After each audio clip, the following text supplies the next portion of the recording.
तिरंगे, भगवे झेंडे, लाल बावटा हाती घेऊन मोर्चामध्ये अनेक कार्यकर्ते महाविकास आघाडीतले आणि मनसेचे सहभागी झालेले दिसतात। घटक पक्षांचे कार्यकर्तेही सकाळपासूनच मोर्चात सहभागी होण्यासाठी दाखल झाले होते।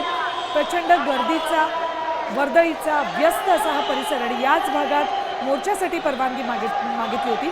परवानगी मिळाली की नाही याबाबत कुठली स्पष्टता अजून तरी नाही, मात्र प्रचंड मोठ्या संख्येने कार्यकर्ते जमले आणि सुवर्ण विरोधी पक्षाचे सगळेच प्रमुख नेते, प्रत्येक पक्षाचे प्रमुख नेते या मोर्चात सहभागी झालेत। केवळ अपवादे काँग्रेसचे प्रदेशाध्यक्ष हर्षवर्धन सपकाळ फक्त दिसले नाहीत, कारण ते बिहार निवडणुकीमध्ये व्यस्त असल्यामुळे तिथे आले नाहीत असं स्पष्टीकरण देण्यात आलेलं आहे।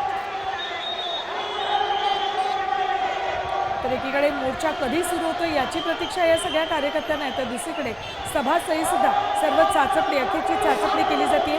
मोर्चा या ठिकाणी पोहोचल्यानंतर सगळ्या महत्त्वाच्या नेत्यांकडून भाषण केलं जाईल, त्याआधी म्हणून सभास्थळावर स्टेजची पाहणी आणि सर्व तयारी झाली आहे की नाही याचीही तपासणी केली जाते। अगदी बरोबर। राष्ट्रवादी काँग्रेसकडून शरद पवार, सुप्रिया सुळे, जितेंद्र आव्हाड, अनिल देशमुख हे सगळे ज्येष्ठ नेते मंडळी आलेले आहेत। तर तिकडे काँग्रेसकडून ज्येष्ठ नेते बाळासाहेब थोरात, विजय वडेट्टीवार आलेले आहेत।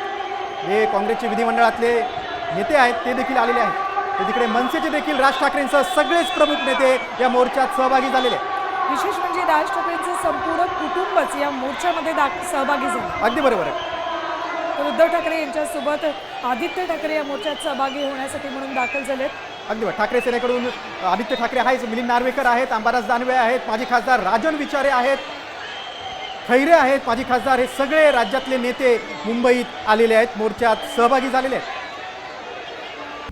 आता isakal.com आहे देशातील नंबर 1 ची मराठी न्यूज वेबसाईट। प्रत्येक अपडेटसाठी isakal.com ला नक्की भेट द्या।